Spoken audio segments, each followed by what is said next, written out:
Hello, সবাই কেমন আছেন? আশা করি সবাই খুব ভালো, সুন্দর, সুস্থ এবং হাসিখুশি আছেন। আমি সৌম্য মুখার্জি, অশরীরী চ্যানেলে আপনাদের সঙ্গে। আজ সোমবার। আমি লাস্ট এসেছিলাম বুধবার, তার আগে এসেছিলাম সোমবার। তো আজকে ওই বুধ, বৃহস্পতি, শুক্র, শনি, রবি 4 দিন বাদে এলাম। কারণ ঘটনা শুনে আসতে দেরি হয়, 3-4 দিন লেগে যায়। কখনো ছোট ঘটনা থাকলে তাড়াতাড়ি চলে আসে।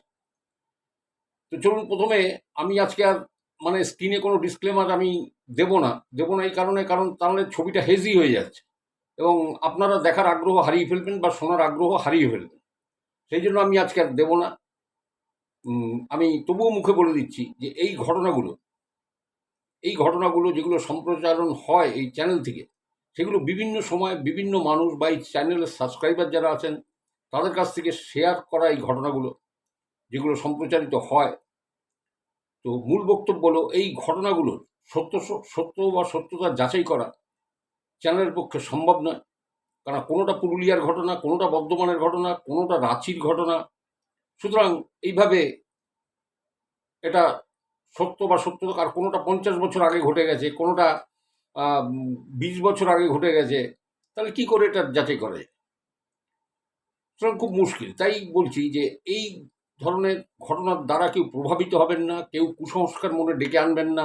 খালি আনন্দ উপভোগ করবার জন্য ঘটনাগুলো শুনবেন।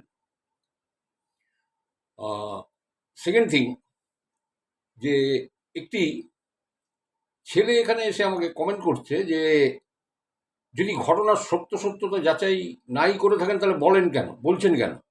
আশ্চর্য ব্যাপার দেখুন। সাধারণ বেসিকটা এর মধ্যে নেই। সাধারণ বেসিকটা এর মধ্যে নেই। আপনারা যারা টিভি চ্যানেল দেখেন, তখন দেখবেন ওখানে অ্যাঙ্কার নিজেই বলে যে এই ঘটনার সত্যতা কিন্তু অমুক টিভি যাচাই করতে যায়নি, কিন্তু খবরটা পরিবেশন করে। ঠিক আছে, এটা একটা ডিসক্লেমার সবাই দিয়ে। সুতরাং ডিসক্লেমার মানেই ওই ছেলেটি বোঝে না। ঠিক আছে? তো যাই হোক, আমি বলে দিলাম এবং আমি চ্যানেলে ওটা ওই ডিসক্লেমারটা পোস্টও করে দেবো, প্লাস আমার ডেসক্রিপশানেও দেওয়া আছে। তো চলুন আমি ঘটনায় যাই। এই ঘটনাটা 2020 সালে, 2020 সালের শেষের দিকের ঘটনা। এবং যে মেয়েটির সঙ্গে ঘটেছিল ঘটনাটা, সে আমাকে জানিয়েছে। যে মেয়েটির কথা আমি বলবো, এর ফ্যামিলি ব্যাকগ্রাউন্ড হিসেবে আমি কিছুটা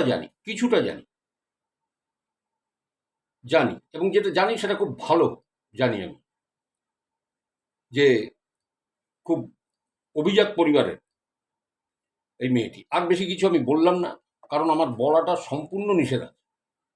তো চলুন, কি হয়েছিল এই মেয়েটির সাথে 2020 সালে। তাহলে 2020 সালের শেষের এই ঘটনাটা জানতে গেলে আমাকে আরো কয়েক বছর আগে চলে যেতে হবে। অর্থাৎ 2011, 2011-এ এই মেয়েটি উচ্চ মাধ্যমিক পাশ করে। 2011-12 এইরকম উচ্চ মাধ্যমিক পাশ করে। উচ্চ মাধ্যমিক পাশ করার পর এর বাড়ি থেকে একটা ডিসিশন নেয় যে, মানে বাবা বা মা তারা চান যে মেয়ে কোনো প্রফেশনাল কোর্স করুক, এবং এও সেটা চাইছিল যে কোনো একটা প্রফেশনাল কোর্সও করে। তো এইভাবে নানা কলেজ থেকে, বিভিন্ন কলেজ থেকে ফর্মও তুলেছে। অবশেষে একটি কলেজে ভর্তি হয়ে যায় প্রফেশনাল কোর্স। এবং যেখানে ভর্তি হয়, সেই জায়গাটার নাম আমি নেব না, সেটা ওর বাড়ি থেকে দূর।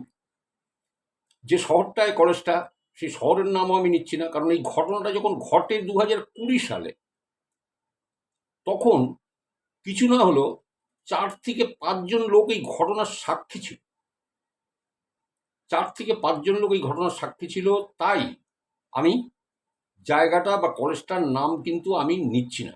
কলেজটা শহর লাগোয়া হলেও শহরের কোনো কোলাহল বা কিছু সেখানে ছিল না। কলেজটা একটু কাম অ্যান্ড কোয়াইট জায়গা, একটু নির্জন নিরিবিলি এইরকম। এই কলেজে প্রফেশনাল কোর্স করবার জন্য মানে কোটিপতি ঘরের ছেলেমেয়েরা এইখানে আসতো। তারা ঝাঁ চকচকে মানে 4 চাকা নিয়ে, কেউ দামি 2 চাকা নিয়ে, তারা সব কলেজে আসতো। মানে খুব অবস্থাপন্ন ধনী পানি। এই মেয়েটারও ফ্যামিলি ব্যাকগ্রাউন্ড কিন্তু বিশাল। ঠিক আছে? মানে আমি যতটা জানি, আমি তো পুরো ভাঙবো না, তো ভাঙাটা মানে কথার খেলাপ হবে। তাই মেয়েটি কলেজে ভর্তি হয়। মেয়েটি ওখানে পিজিতে থেকে ওখানে কলেজে পড়াশুনো করতে শুরু করে 2012 সাল। তো মেয়েটি যে পিজিতে থাকতো, ওই পিজি থেকে কলেজে যাওয়ার জন্য 3টে রাস্তা ছিল। তার মধ্যে একটা রাস্তা ছিল খুব শর্টকাট। মানে কিরকম, ও পিজি থেকে বেরিয়ে হাঁটতে হাঁটতে একটা রেল লাইন পড়ত। ও রেল লাইনটা টপকালেই 7-8 মিনিটে ও কলেজে পৌঁছে যেত, এবং ও ওই রাস্তাটা দিয়েই যেত মেয়েটি। যাই হোক, আমাকে জেঠু সম্বোধন করে, আমি সেই জন্য বললাম ওই রাস্তাটা ও ধরত। এখন এই যে রাস্তা শহর লাগোয়া হলেও কলেজটা, ওখানে কিন্তু মানে ও যখন কলেজে যেত তখন দেখতো মাঠে গরু চড়ছে বা ছাগল চড়ে বেড়াচ্ছে, রাস্তায় এই হাঁস মুরগি এগুলো দেখতো। মানে শহরের সেরকম একটা বিরাট কোলাহল বা ছাপ কিছু কিন্তু ছিল না। বাড়িগুলো সুন্দর সাজানো গোছানো, এরকম যে রাস্তা দিয়েও যেত লাইনটা টপকে, সেখানে বাড়িঘরগুলো খুব সুন্দর সাজানো গোছানো।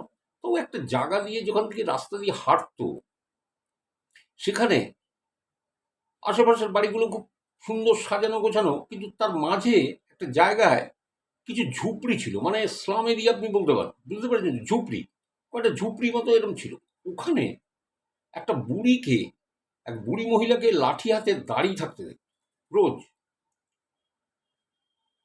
সকালে যখন ও কলেজে যেত 10:30টার সময়, তখনও দেখতো। আবার যখন 4:30টায় কলেজ থেকে ফিরতো, তখনও দেখতো যে ওই বুড়ি ওখানে দাঁড়ানো বা ওইরকমভাবে বসে আছে। কোমরটা একটু ধাপিয়ে ধাপিয়ে চলতো। ধাপিয়ে মানে এরকম ধাক্কা দিয়ে, এক হাতে কোমরে হাত দিয়ে লাঠি হাতে এরকম ভর করে চলতো। মেয়েটা খালি দেখতো, মানে যার সময় আমার আপনার চোখে যেরকম পড়ে আর কি। কোনো একটা ঝুপড়ির পাশ দিয়ে গেলেন, আপনি দেখলেন কোনো একটা বুড়ো মানুষ দাঁড়িয়েছে, ঠিক এইরকমই মেয়েটা এইরকম ভাবেই নিয়েছে। তো যাই হোক, ও যাতায়াতের পথে এটা দেখতো। এবার ও একদিন ওই রাস্তা দিয়ে যখন যাচ্ছে, তখন ওই বুড়ির কান্নার আওয়াজও পাচ্ছে। বুড়িটা চিৎকার করে কাঁদছে, বলছে আমার খাবার কিছু নেই, আমার প্রচন্ড খিদে লেগেছে, আমার খাবার কিছু নেই, আমার প্রচন্ড খিদে লেগেছে, আমি সেই কালকে দুটো খেয়েছিলাম আর আজকে আমি সারাদিন কিছু খাইনি। মেয়েটি কলেজ যেতে যেতে হাঁটাটা বন্ধ করে দেয়, একটু পিছিয়ে আসে, পিছিয়ে এসে সোজা ওই বুড়ির কাছে যায়, যে জিজ্ঞাসা করে আপনি কাঁদছেন কেন? তখন বলছে যে আমি কালকে একটু খেয়েছিলাম, কেউ একজন দিয়েছিল একটু খাবার, তারপর থেকে আমি কিছু খাইনি, আমার প্রচন্ড খিদে, আমি রান্না বান্নাও তো করতে পারি না, আমার প্রচন্ড খিদে লেগেছে। মেয়েটি আমাকে বলছে যে আমি তো বাড়িতে খেয়ে অভ্যস্ত, বাইরের খাবারে আমি খুব একটা বেশি অভ্যস্ত নই, আর নতুন জায়গায় আমি যেহেতু পড়তে এসেছি, তাই আমি বাইরের খাবারটা আমি অ্যাভয়েড করতাম। আমি আমার ড্রাই ফ্রুট বেশি করে আমি টিফিনে আমি নিয়ে নিতাম, ওটাই আমি খেতাম টিফিনে। তো মেয়েটি করলো কি, তখন ওই টিফিন বাক্সটা পুরোটা ওই বুড়ি হাতে দিল, দিয়ে বলল আপনি এগুলো খান, ঠিক আছে, আশা করি আপনার পেট ভরে যাবে। বুড়ি খুব খুশি মনে ওই টিফিন বাক্সটা মেয়েটির হাত থেকে নিল। মেয়েটি বলছে মেয়েটি যখন কলেজ থেকে ফিরছে ঠিক 4:30 বাজে, তখন মেয়েটি দেখতে পাচ্ছে যে ঠিক 4:30-র সময় ওই বুড়ি মানুষটি লাঠি হাতে রাস্তার ধারে ওই টিফিন কৌটোটা নিয়ে বসে আছে ওকে ফেরত দেওয়ার জন্য।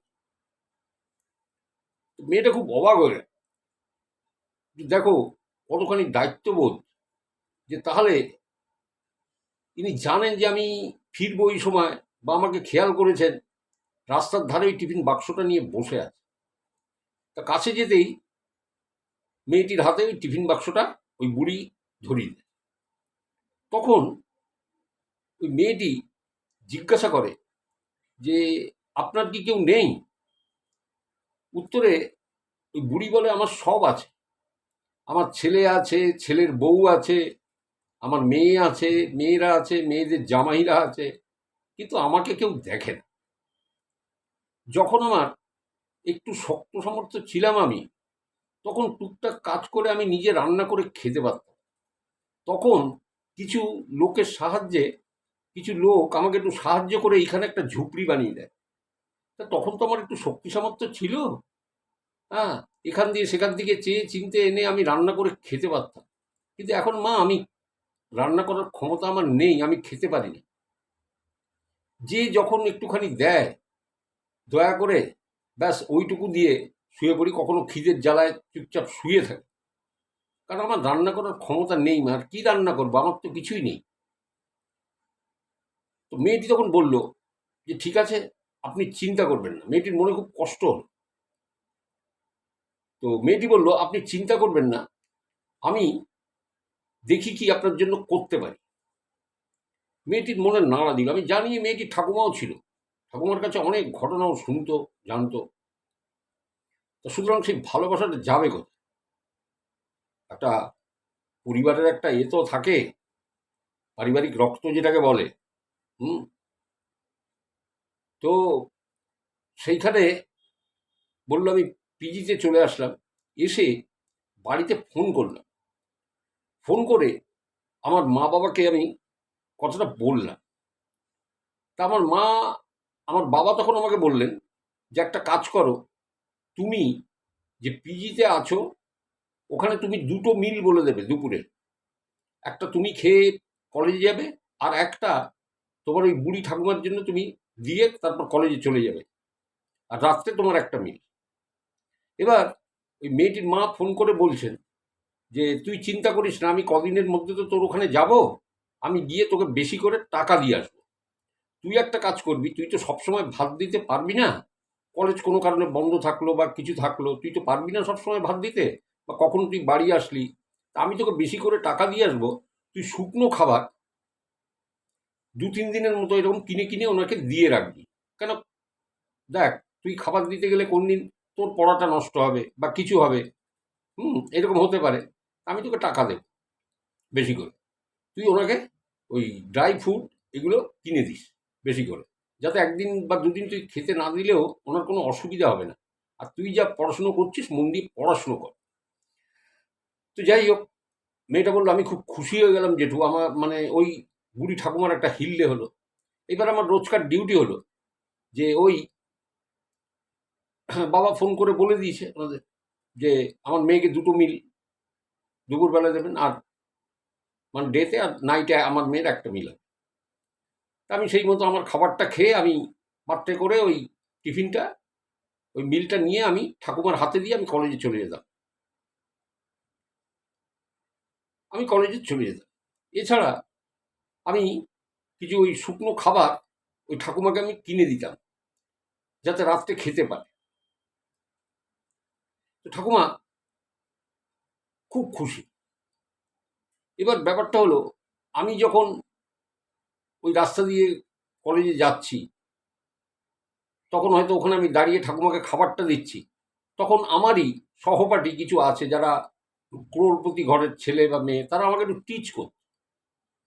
মানে ঠিক এরকম ব্যাপারটা যে তুই কি করছিস এখানে, এই একটা মানে স্লাম এরিয়া, একটা বস্তি, তার একটা কুড়ে ঘরের সামনে তুই এখানে একটা ভাঙাচোরা ঘরের সামনে একটা ময়লা শতছিন্ন কাপড় পরা একটা মহিলা, হ্যাঁ, পাগল পাগল মতো দেখতে, তুই এটাকে খেতে দিচ্ছিস, তুই কি তোর অহংকারটা তুই ইয়ে করছিস, জাহির করছিস অহংকারটা। তো মেয়েটা তখন উত্তর দিল যে না, আমি কোনো অহংকার মানে জাহির করছি না। একটা নিরন্ন মানুষের মুখে অন্ন তুলে দেওয়ার যে পরম যে প্রাপ্তি বা পরম যে শান্তিটা, সেটাই আমি উপভোগ করছি। তাই তোদের এই কথাগুলো আমার আমাকে বলে কোনো লাভ নেই, এগুলো আমি গায়ে নিই না, বুঝলি? আমার কাজ যেটা আমি সেটাই করছি। তা এইরকমভাবে এরা টিচ করতো, এবং এরা সব দামি দামি গাড়ি টাড়ি নিয়ে আসতো, মানে কারোর খুব দামি নাম করা কোম্পানির 4 হুইলার বা দামি কোম্পানির 2 হুইলার এইসব করে আসতো। আর মেয়েটা কিন্তু হেঁটে যেত। এও খুব অভিজাত পরিবারের মেয়ে, বিশাল অভিজাত পরিবারের মেয়ে, আমি যতটা জানি, পুরোটা জানি না। তো এরকমভাবে ওকে টিচ করতো। তো মেয়েটা একদিন বলছে যে আমি এরপর একদিন অনুভব করলাম যে আচ্ছা, শুধু খাবার দিলে তো হবে না, ওনার তো বার্ধক্যজনিত অনেক সমস্যাও তো থাকতে পারে, কারণ ওনার তো বার্ধক্য পুরোপুরি, উনি বার্ধক্য জর্জরিত। এই সময় বয়স্ক মানুষদের একটু ক্যালসিয়ামের দরকার হয়, একটু আয়রন ট্যাবলেটের দরকার হয়, একটু ভিটামিন দরকার হয়। আচ্ছা, ঠাকুমাকে যদি একটা ডাক্তার দেখানো যায়। তো মেয়েটা বলছে যে আমার জেঠু ওইখানে যাতায়াত করতে করতে কলেজে কিছু মানুষের সঙ্গে আমার পরিচয় হয়েছিল। আর দু চারজন মানুষ ওখানে আছে বা ছিল আমি জানি, তারা আমার কিন্তু ফ্যামিলি ব্যাকগ্রাউন্ডটা জানে বা আমার ফ্যামিলি ব্যাকগ্রাউন্ড সম্বন্ধে তারা অবহিত।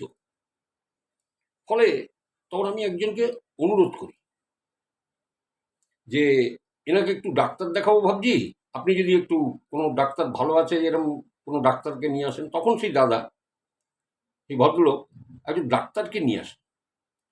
তো ডাক্তার এসে দেখে, মেয়েটি তখন ছিল, ডাক্তার যখন আসে বলে ডাক্তার ওই ঠাকুমাকে দেখে বেশ কিছু ওষুধ প্রেসক্রাইব করে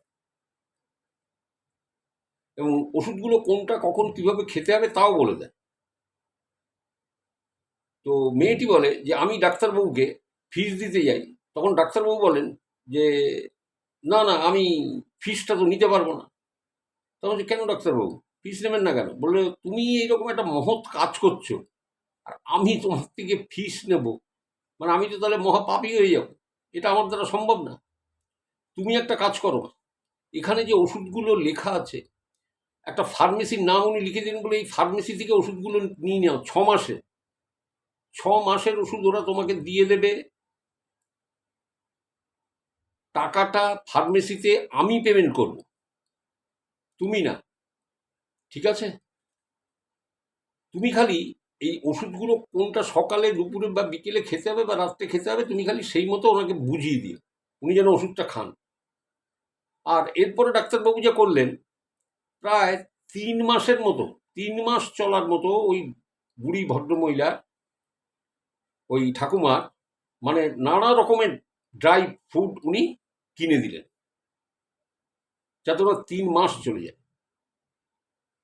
এবার সেই মতো সেই ফার্মেসির থেকে সেই ওষুধ এনে সেই ঠাকুমাকে দেয়া হলো। আর মেয়েটি তো বলছে অ্যাজ ইউজুয়াল আমি যেমন কলেজে যাই, যাওয়ার সময় আমি ভাতটা দিয়ে যাই। ঠাকুমার বেশ দিব্যি চলে যাচ্ছে। তো বললো কোনোদিন হয়তো কলেজ হয়তো 5-6 দিন হয়তো বন্ধ আছে, কিন্তু বিশ্বাস করুন জেঠু আমি না বাড়ি যেতে পারতাম না। আমার কেমন মায়া পড়ে গেছিল যে এই বুড়ো মানুষটাকে খেতে দেবে, কিন্তু না খেয়ে থাকবে, না খেয়ে থাকবে। তা একবার মনে আছে আমার 8 থেকে 10 দিন মানে কলেজটা বন্ধ থাকবে। কলেজ তো বিভিন্ন কারণে বিভিন্ন সময় ছুটি ছাটা থাকতো।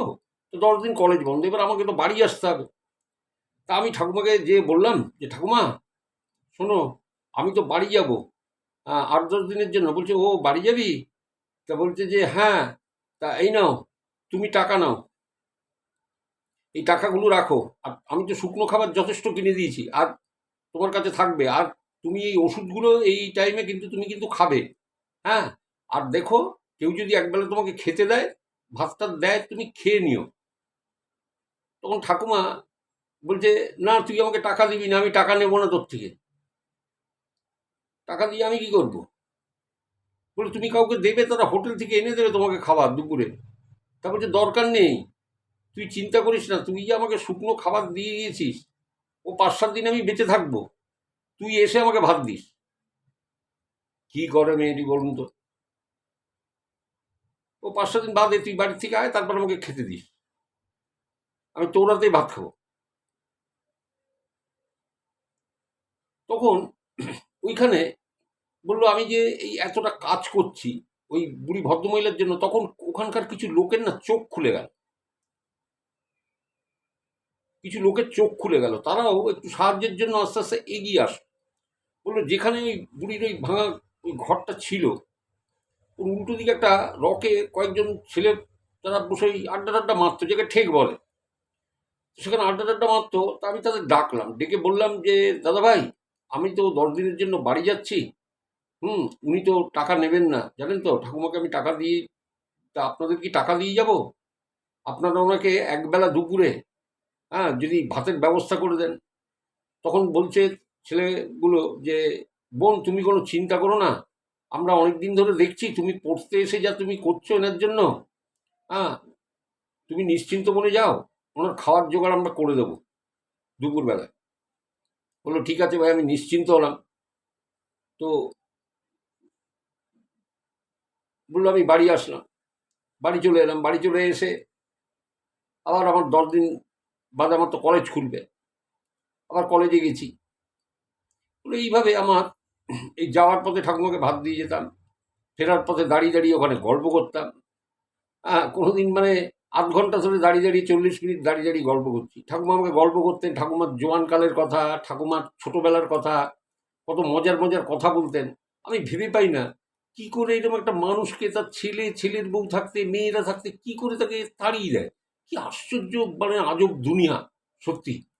তো যাই হোক, এইভাবে চলতে চলতে বললো জেঠু 3.5 বছর শেষ হয়ে গেল, আমার কোর্স শেষ। কিন্তু জেঠু 3.5 বছর আগে আমি এই কলেজটাতে পড়তে আসি, এই প্রফেশনাল কোর্সটা করতে আসি, তখনও এই ঠাকুমার চেহারা যেরকম ছিল, আজ এই 3.5 বছর বাদে আমার পরীক্ষা শেষ হয়ে গেল, এক্সাম শেষ, আমাকে এবার চলে যেতে হবে। ব্যাপারটা চিন্তা করলেই আমার কান্না চলে আসছে। কিন্তু এই বুড়ি ভদ্রমহিলা, এই ঠাকুমা, তার কিন্তু সেই একই রকম চেহারা আছে, ওই বার্ধক্যজনিত চেহারাই আছে, কিন্তু এতটুকু ভাঙেনি বা এতটুকু ভালো হয়নি, একই রকম আছে। তো বলছে একদিন আমি পরীক্ষা শেষ হয়ে গেছে, আমার তো বাড়ি চলে যাওয়ার কথা, আমি 2-3 দিন ওখানে থেকে গেল, যে মানুষটাকে খেতে দেবে কে, আমার এত কষ্ট হচ্ছিল। তারপর আমি ঠাকুমার কাছে একদিন খাবার দিয়ে আমি বলছি যে ঠাকুমা, আমার তো পরীক্ষা শেষ হয়ে গেছে, 1 মাস বাদে আমার তো রেজাল্ট বেরোবে, ঠিক আছে, এখন তো আমাকে বাড়িতে যেতে হবে। তখন বলে ঠাকুমা না বুঝতে পারতো কিছু একটা, কারণ পরীক্ষার সময় আমি তো রোজ 10:30টায় কলেজে যাই, কিন্তু পরীক্ষার সময় তো আমার সেটা ছিল না। পরীক্ষা তো বিভিন্ন সময় পরীক্ষা পড়তো, 2 দিন বাদে বাদে একদিন, হ্যাঁ, আবার 3 দিন বাদে একটা পরীক্ষা, এবং তার টাইম শিডিউলও আলাদা। তা আমি এইভাবে তো আমি তো যেতাম, ঠাকুমা বোধহয় বুঝতে পেরেছিল। বললো তোর পরীক্ষা শেষ হয়ে গেছে না মা, তুই তো এবার চলে যাবি। তা বলছে ঠাকুমা, আমি চলে তো যাব, কিন্তু 1 মাস বাদে আমি তো আসবো, আবার রেজাল্ট বেরোবে না মা। তখন বলছে ও আসবি 1 মাস বাদে।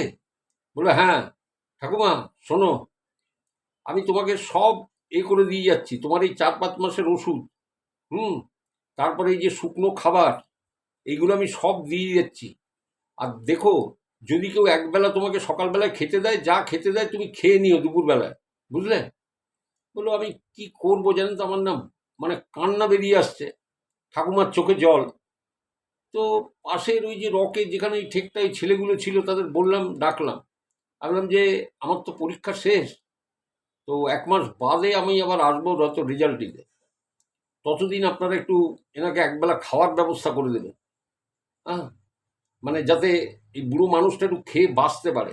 আপনারা চিন্তা করবেন না, আমি ওনাকে কিছু টাকাও দিয়ে যাচ্ছি, দরকার হলে ওনার থেকে টাকা নিয়ে আপনারা হোটেল থেকেও আনিয়ে দেবেন, কিন্তু উনি যেন খাবারটা পান। কারণ আমার তো পরীক্ষা শেষ হয়ে গেছে, বুঝতেই পারছেন, আমাকে তো বাড়ি চলে যেতেই হবে, ফিরবো 1 মাস বাদে। আর ওনার 4-5 মাসের ওষুধ আমি সব কিনে দিয়ে গেছি, শুকনো খাবার ওনার কাছে আছে, আপনারা খালি একবেলা একটু ভাতের ব্যবস্থা করে দিন। তখন বলছে ঠিক আছে বোন, তুমি এতখানি করছো, ঠিক আছে, কোনো চিন্তা নেই, আমরা ঠিক ওনার খাওয়ার ব্যবস্থা, একবেলা খাওয়ার ব্যবস্থা আমরা করে দেবো, দুপুরের ভাত আমরা দিয়ে দেবো, কোনো চিন্তা নেই, ভাত ডাল তরকারি যা লাগবে আমরা ব্যবস্থা করবো। তারপরে অনেকটা আশ্বস্ত হয়ে আমি তো বাড়িতে চলে এলাম। তো বাড়িতে এসেও আমি খবর নিয়েছি, আমার যতটুকু জানাশোনা ছিল তার মধ্যে আমি খবর নিয়ে জেনেছি, হ্যাঁ ওরা ভাত দিত ঠাকুমাকে, ঠাকুমার কোনো অসুবিধা হয়নি। 1 মাস বাদে আমি আবার ওখানে ফিরে আসি, 1 মান্থ লেটার ফিরে এসে দেখি ঠাকুমা সেই আগের মতো আছে, আমাকে দেখে খুব খুশি। কিরে তুই এসছিস? আমি বললাম যে হ্যাঁ এসছি তো ঠাকুমা, এই তো, হ্যাঁ আমার তো রেজাল্ট বেরিয়ে গেছে। বললো ও তুই রেজাল্ট দিতে এসছিস? কলেজে? বলে হ্যাঁ ঠাকুমা, এই যাচ্ছি রেজাল্ট আনতে, রেজাল্ট নিয়ে আসি, তারপর তোমার সাথে গল্প করবো। আমি বললাম আমি রেজাল্ট আনতে গেলাম, রেজাল্ট এনে ফেরার পথে এইবার আমার এই শহর থেকে বিদায় নেবার পালা। কারণ আমাকে বাইরে পড়তে যেতে হবে, আমার ক্যারিয়ার তৈরি করতে হবে, আমাকে নানা কম্পিটিটিভ এক্সামিনেশনে আমাকে বসতে হবে, কারণ আমার ক্যারিয়ারটা তো আমার নিজেকেই গোছাতে হবে, বুঝতেই পারছেন। এবার ঠাকুমার কি হবে? আমি না অথই সাগরে পড়ে গেলাম। ঠাকুমা বুঝতে পেরেছি। ঠাকুমার কাছে গিয়ে বলছি, ঠাকুমা আমার রেজাল্ট বেরিয়ে গেছে, এবার তো আমি পাকাপাকিভাবে এখান থেকে চলে যাবো ঠাকুমা। বললো তুই চলে যাবি না? আমি জানি, ঠিক আছে, তুই চিন্তা করিস না,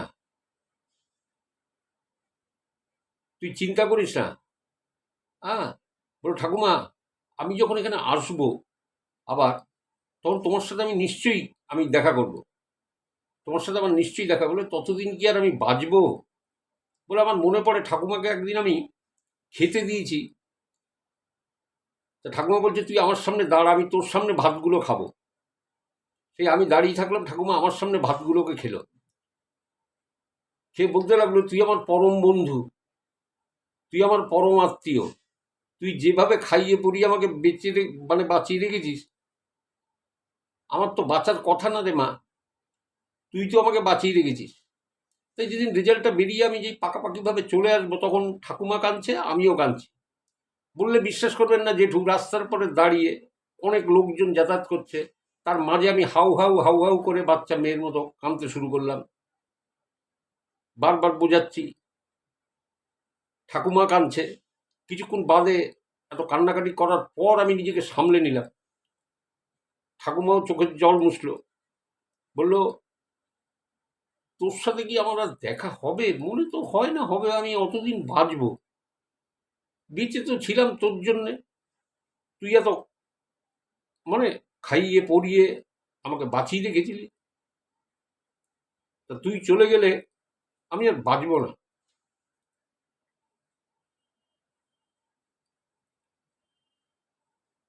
আপনাদের এই ঘটনাটা বলতে যে আমার নিজের চোখে জল চলে আসছে, কিন্তু ঘটনাটা ঘটেছিল। তো মেয়েটা বললো আমি হাউ হাউ করে যেটুকু কেঁদেছি, খালি ওখানকার লোকদের আমি বলে এসেছিলাম যে একটু দেখবেন, একটু দেখবেন মানুষটা যাতে খেয়ে দিয়ে বাঁচতে পারে। আর আমি প্রচুর ওষুধ, প্রচুর ড্রাই ফ্রুট আমি কিনে দিয়ে এসেছিলাম। আমার বাবা মা এতটুকু কার্পণ্য করেনি। এরপর যেটুকু আমি ওখান থেকে চলে আসি, চলে এসে আমি আমার মানে আবার পড়াশুনোর জগতে বাইরে পড়তে চলে যাই। তারপর বিভিন্ন কম্পিটিটিভ এক্সাম দিয়ে আমার ফার্স্ট পোস্টিং হয়, চাকরি। ওই চাকরি করছি, মানে যখন আমি বাইরে পড়তে চলে গেছি বা এই কম্পিটিটিভ এক্সাম দিচ্ছি নিজের ক্যারিয়ার তৈরিতে, আমার না যেটু মানে বলে না out of sight out of mind হয়ে যায় না, এই ঠাকুমার কথা না আমার মনে পড়তো 8-10 দিন বাদে বাদে, মানে নিজের কাজের চাপে নিজের পড়াশুনোর চাপে আমার মনে পড়তো। হ্যাঁ, কিন্তু আবার না কাজের চাপে আমি সব ভুলে যেতাম, সেভাবে আর মানে কেমন যেন ফ্যাকাশ হয়ে যাচ্ছিল ঠাকুমার কথাটা মনে পড়ে। এইবার ঘটনাটা ঘটলো 2020 সাল শেষের দিকে, অর্থাৎ আমার সেকেন্ড পোস্টিং হলো ওই শহরের ওইখানে যেখানে আমি কলেজে পড়াশুনো করে এসেছি, যেখানে সেই ঠাকুমা থাকতো, যেখানে আমি ঠাকুমাকে রোজ ভাত দিতে যেতাম, দিয়ে আমি কলেজে যেতাম, সেই শহরেই আমার দ্বিতীয় পোস্টিং হল। এবং যখনই আমি সেই শহরে পা রাখলাম, আমি প্রথম গাড়ি নিয়ে সেই বস্তিটার কাছে গেলাম, সেই ঝুপড়িটার কাছে গিয়ে দেখি ঝুপড়িটা ভাঙা, কেউ নেই। আশেপাশে অনেক লোককে জিজ্ঞাসা করল। যখন আমি এই বিভিন্ন পরীক্ষা টরীক্ষা দিচ্ছি বা করছি, তখন একবার আমি খবর পেয়েছিলাম যে উনি হাসপাতালে ছিলেন, এইটুকু আমি জানতাম। তার পরেরটুকু আমি তো কিছু জানি না। কিন্তু এই শহরে আমার পোস্টিংটা হওয়ার পর যে কলেজে আমি পড়াশুনো করে গেছি, যেখান থেকে ঠাকুমার সাথে আমি দাঁড়িয়ে গল্প করতাম, আমি সেখানেই পোস্টিং হয়ে গেছি, সেকেন্ড পোস্টিং আমার। আমি প্রথমেই গাড়ি নিয়ে যেয়ে আমি সেখানে দেখছি ঝুপড়িটা ভাঙা। তারপরে আশেপাশের লোককে জিজ্ঞেস করছি, তারা কেউ সঠিক বলতে পারলো না যে কোথায় তিনি আছেন বা তিনি আদৌ বেঁচে আছেন কিনা। ডান দিকটার ওই যে রকটা বা ঠেকটা ওই কিছু ছেলেপুলে থাকতো, তারাও হয়তো চাকরি বাকরি পেয়ে এদিক ওদিক চলে গেছে, তাদেরও কাউকে দেখলাম না। আমি জানতেই পারলাম না যে ঠাকুমা আসলে কোথায়, ঠাকুমা কি আদৌ আছে নাকি মারা গেছে, আমি কিছুই জানি না। তো যাই হোক, এইভাবে সেই শহরে পোস্টিং হয়ে তো আমি এসছি। এবার আমি যে পদে আসি, তো সেখানে যে পোস্টিং আমি আছি, সেখানে আমার সাথে কাউকে যদি দেখা করতে হয়, মানে আমার কাছে পর্যন্ত পৌঁছতে গেলে 4-5 জনকে টপকে তবে আমার কাছে আসতে হবে। প্রিয় দর্শক শ্রোতা যারা শুনছেন, তারা পরিষ্কার বুঝতে পারছেন যে কত বড় মাপের সরকারি আধিকারিক হলে 4-5 জনকে টপকে তার কাছে আসতে হয়। আশা করি বুঝতে পেরেছেন। তো আপনাদের ঘটনাটা বলি, 2020 শেষের দিকটায়, মানে 2020 মার্চে 24 তারিখে মনে হয় লকডাউন ঘোষণা শুরু হয়েছিল। তার মার্চ, এপ্রিল, মে, জুন, জুলাই, আগস্ট, সেপ্টেম্বরে, অক্টোবরে সেই কোনো রকম দুর্গাপুজো তো হলো। তার পরে তখনও ভ্যাকসিন শুরু হয়নি। তার পর মনে আছে ওই এমার্জেন্সি কিছু ট্রেন চলতো, যারা জরুরি পরিষেবা প্রদান করে তাদের জন্য ট্রেন চালানো হতো। একটা ট্রেন, তাদের সাধারণ পাবলিক কিন্তু উঠতে পারত না। দোকানপাটগুলো একটা নির্দিষ্ট টাইমে খোলা, নির্দিষ্ট টাইমে বন্ধ করে দেওয়া হতো। এবং খুব জরুরি ভিত্তিক যে অফিসগুলো আছে, সেগুলো 5-7 জন নিয়ে অফিসটা চালু করতে হয়েছিল তখন। তা এটাও সেরকম ওই জোনা 5 নিয়ে, মানে সিকিউরিটি আরও 4-5 জন রয়েছে, আর বললো আমি আছি। তো এইরকম ওই অফিস এরকম শুরু হয়েছে। এবার আমার কাছে আসতে গেলে বা আমার সঙ্গে দেখা করতে কেউ যদি আসে, তাহলে 4-5 জনকে টপকে তবে আমার কাছে আসতে হবে। তো আমি আমার রুমে বসে আছি, ওই যে হঠাৎ একটা টেলিফোন হলো, এমার্জেন্সি কল। তো আমি টেলিফোনটা তুললাম, আমাকে কোনো একটা জায়গায় যেতে হবে, ওটা এমার্জেন্সি কল। তা এমার্জেন্সি কলে যেটুকু কোনো জায়গায় যাওয়ার আগে না কিছু প্রসিডিওর থাকে, কিছু কাজ করে রেখে তারপর যেতে হয়। মানে সেটা আমি তো বলতে পারবো না কি প্রসিডিওরটা কি, আমাকে বলেছে যেটা সেটাই আমি বলছি আপনাদের। কিছু প্রসিডিওর থাকে, সেইগুলো করে আমাকে বেরোতে হবে। যখন আমি সব করে টোরে আমি সব রেডি, আমি বেরোবো, রুমের থেকে আমি বেরোবো, হঠাৎ দেখি লাঠি হাতে সেই কোমর ধাপানো অবস্থায় সেই ঠাকুমা ঠাক ঠাক করতে করতে আমার দরজার সামনে এসে দাঁড়ালো। আমি বললাম, আমি না স্টান্ট হয়ে গেছি। আমি বলছি, ও ঠাকুমা তুমি? তো বলছে, হ্যাঁ তুই এখানে এসেছিস? তা বলে, হ্যাঁ আমি তো এই শহরে এসে তো আমার তো খোঁজ করিসনি। বললো, কে বললো তোমাকে? আমি খোঁজ করিনি।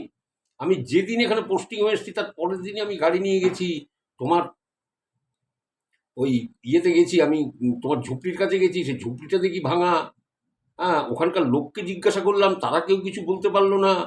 তারপর পাশের রকে যে ওই যে ছেলেগুলো থাকতো, যাদের পরে আমি দায়িত্ব দিয়ে এসেছিলাম তোমাকে খেতে, তাদেরও কাউকে দেখলাম না, কেউ তো বলতেই পারলো না। বললো, ও তুই আমার খোঁজ করেছিলি? বললো, হ্যাঁ করবো না কেন, এই শহরে এসে প্রথমে আমি তোমার খোঁজ করেছি। বললো, ও তুই কি কোথাও যাচ্ছিস? তা আমি বললাম যে, হ্যাঁ ঠাকুমা আমার তো একটা এমার্জেন্সি কল আছে, আমাকে যেতে হবে, তাহলে আমার চাকরি নিয়ে টানাটানি হবে। বলছে, দাঁড়া সে যাবি, সে কি কল বললি তুই? ঠাকুমা এমার্জেন্সি তো উচ্চারণ করতে পারে না। বলছি, তোর তাড়া আছে না, তো একটু দাঁড়া না, তুই আমাকে একটু জল দে তো, আমার বড্ড চেষ্টা পেয়েছে। বললো, আমার টেবিলে জল রাখা ছিল, আমি জলের গ্লাসটা দিলাম। ঠাকুমা ওইখানে এই লাঠি ভর করে দাঁড়িয়ে দাঁড়িয়ে জলটা খেলো। খেয়ে বলছে, তুই আমার সাথে একটু গল্প কর না। আমি বলছি, ঠাকুমা আমার গল্প করার সময় নেই গো, আমি সিকিউরিটিকে বলে দিচ্ছি যে তোমাকে একটা ভালো জায়গায় বসাবে, তোমাকে খেতে দেবে, আমি কাজটা সেরে আসি, সেরে আসলে পরে তারপরে তোমার সাথে বসে আমি গল্প করব। তারপর দেখবো যে তোমাকে কোথায় রাখা যায়, কোথায় যদি দরকার হয় একটা বৃদ্ধাশ্রমে আমি তোমাকে রেখে দেবো খরচাপাতি দিয়ে, তোমার কোনো চিন্তা নেই, কিন্তু আমাকে তো যেতেই হবে ঠাম্মা। তো বলছে যে, দাঁড়া না যাবি, আমার সাথে একটু গল্প কর না। তখন বলছে, আচ্ছা ঠাকুমা তুমি সেই কলেজে যখন পড়তাম তুমি সেই ছোটবেলার মতো সেই রকম করছো তুমি। হ্যাঁ, এরকম কেউ করে বাচ্চাদের মতো?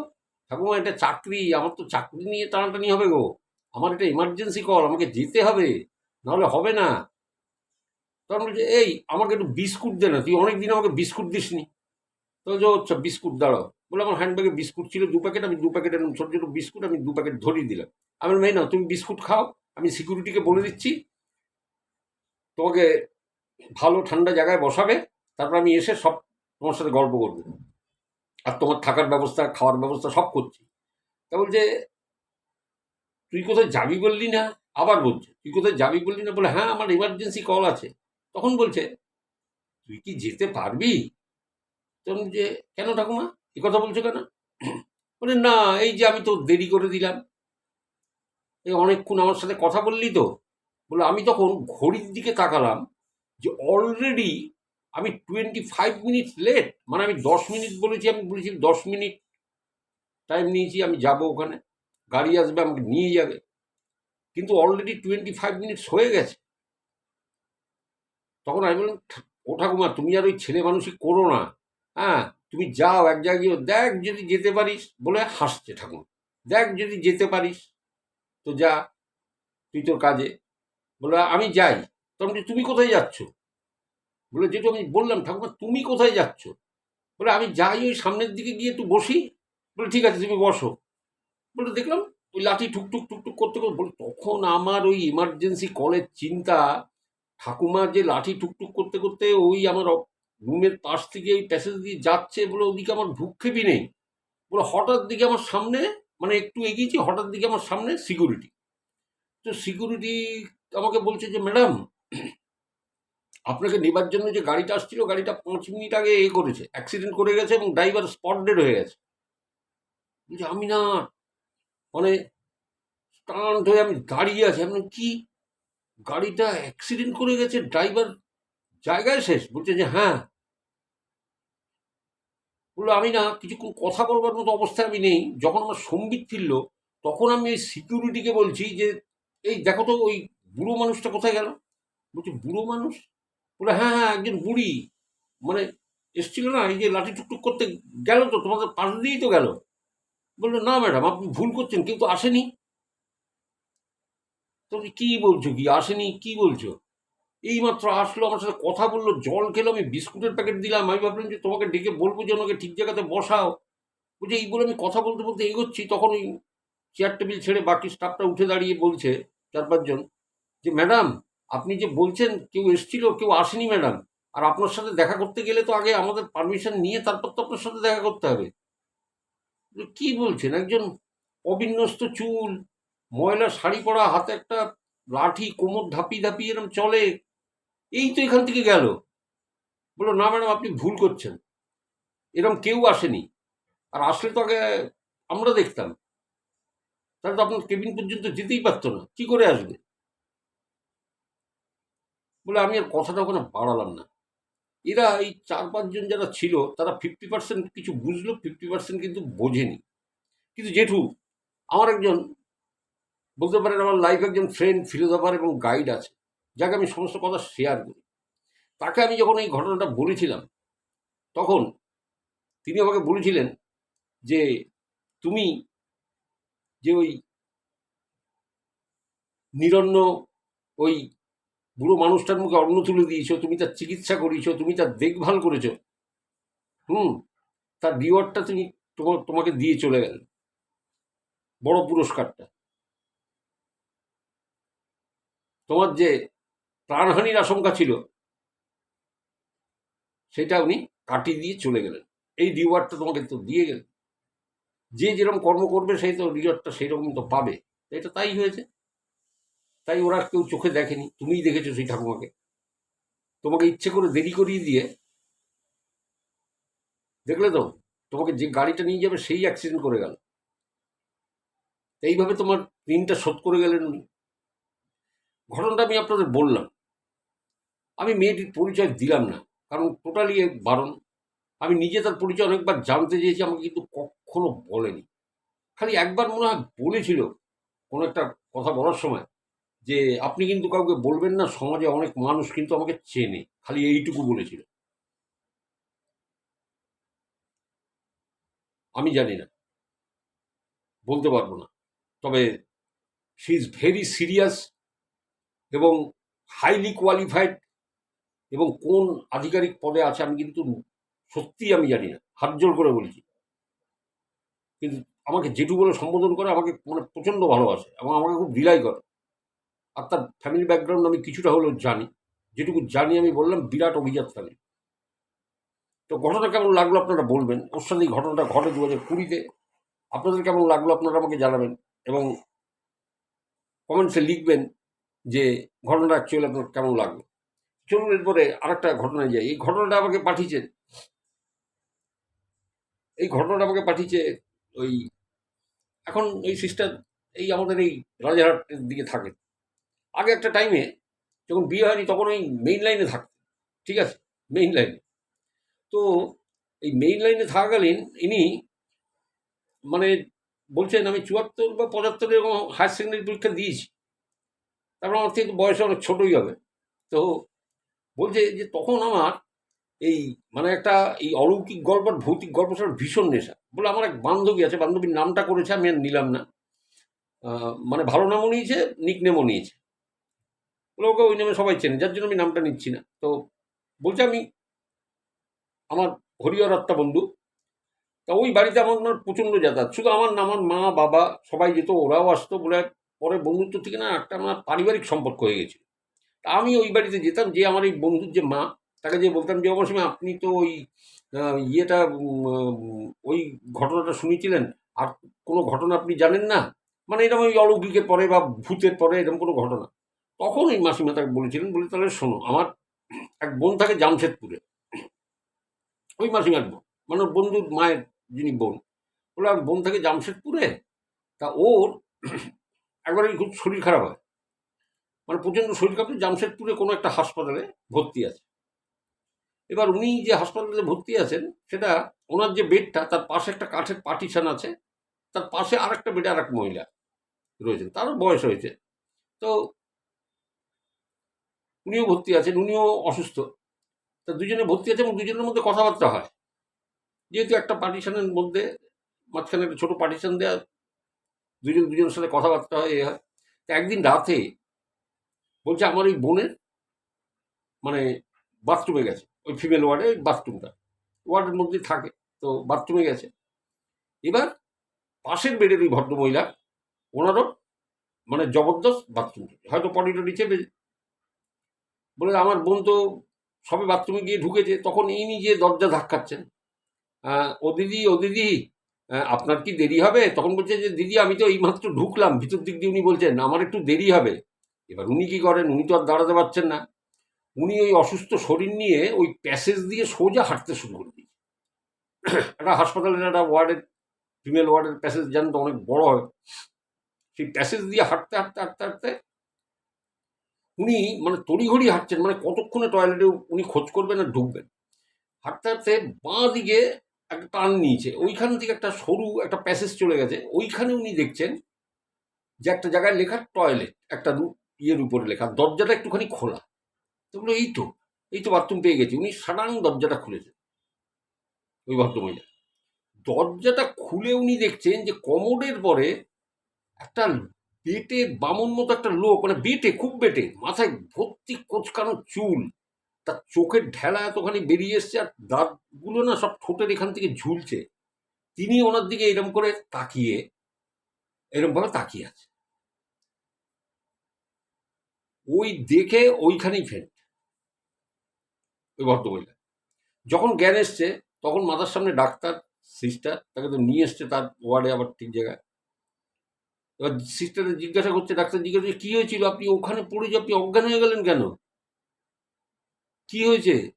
তখন বলছে যে আমি এরকম বাথরুমে যেতে গেছিলাম, তা উনি ওই দিদিভাই বাথরুমে ছিলেন, বললেন দেরি হবে, তা আমি কোথায় যাই বাথরুমে এরকম করতে করতে আমি সোজা গিয়ে আমি বাঁ দিকের ওই গলিটার মধ্যে দেখি ওইখানে টয়লেট লেখা, দরজাটা খোলা ছিল, আলো জ্বলছিল, আমি খুলে দেখি যে এইরকম এরকম দৃশ্য, কি বিভৎস দৃশ্য।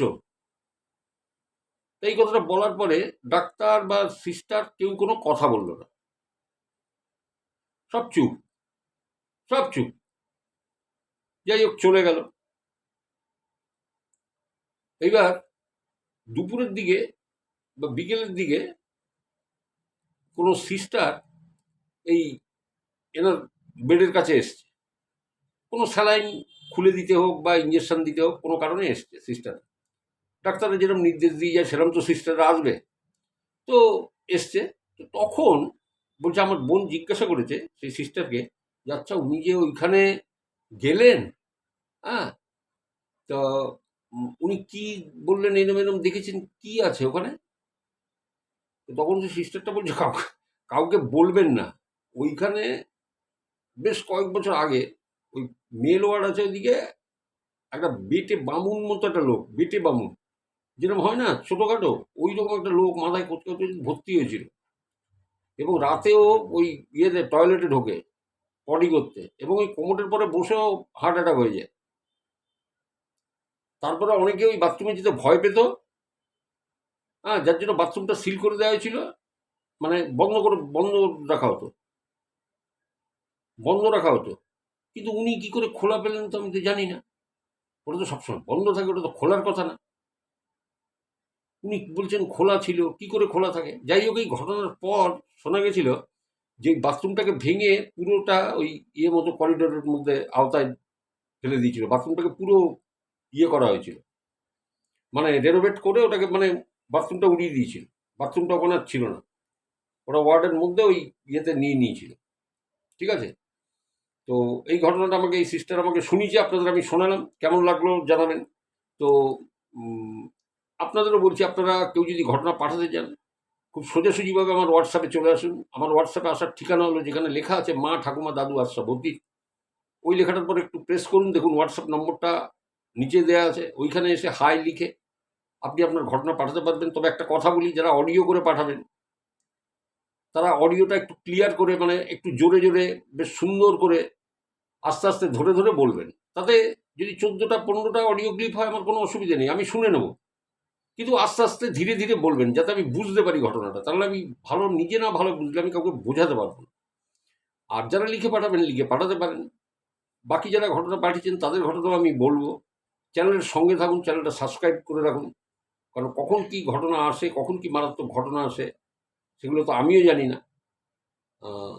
সবই উপরওয়ালার কৃপা, সবই তারা মার কৃপা। কখন আসে, আমি তারা মাকে ডাকি, ভালো ভালো গল্প, তুমি ভালো ভালো ঘটনা তুমি আমাকে পাঠাও কারুর হাত ধরে, আমি যাতে সবাইকে শোনাতে পারি। তো ওই ছেলেটি সেদিনকে একটা কটু মন্তব্য করেছিল, যে নাকি ওই ডিসক্লেমার ব্যাপার নিয়ে বলছিল। তা আমি বললাম যে, আমাকে বলছে আপনি পয়সা কামানোর জন্য। আমি বললাম ভাই, তোমাকে একটা কথা বলি, তুমি খুব বোকা। পয়সা কামানোর যদি শম্ভু মুখার্জির ইচ্ছা থাকতো, শম্ভু মুখার্জি রোজ একটা করে গল্প বলতো, কি হতো, 1000 করে দর্শক হতো তাতে, 1000 করে। তা রোজ 1000 করে হলে আমি 1000 দিনে 1000টা গল্প বলে দেবো, কি হয়েছে? তাহলে তো আমার লাভ। তাহলে আমি এত দেরি করে আসি কেন? এত দেরি করে এখন আমি তো, এর আগে তো আমি 11 দিন বাদে এসেছি, কারণ ঘটনার খরা নেই, আসেনি, আমি আসিনি। তাহলে এই মোটা মোটা বইয়ের গল্প আমাকে বলতে হবে। তাই এই সমস্ত এলিমেন্টগুলো কোথা থেকে আসে আমি জানি না, আর আমি চ্যানেলে এদের রাখিও না। খুব ফ্রি ফ্র্যাঙ্ক আমি বলে দিই, আমি সঙ্গে সঙ্গে বিদায় করিয়ে দিই, তুরান্ত, একদম রাখি না। ঠিক আছে? এরা আসে কোথার থেকে আমার কিছুটা কিছুটা আন্দাজ আছে, তবে যাই হোক, বলি না এদের, ছাড়ুন, এ বলার লোক বলবেই। যাই হোক, সবাই খুব ভালো থাকুন, সুস্থ থাকুন, আবার পরের ঘটনার জন্য অপেক্ষা করুন, আসবো খুব তাড়াতাড়ি, এরকম কোনো সোমবার, বুধবার বা শুক্রবার। ততক্ষণ পর্যন্ত সবাইকে নমস্কার।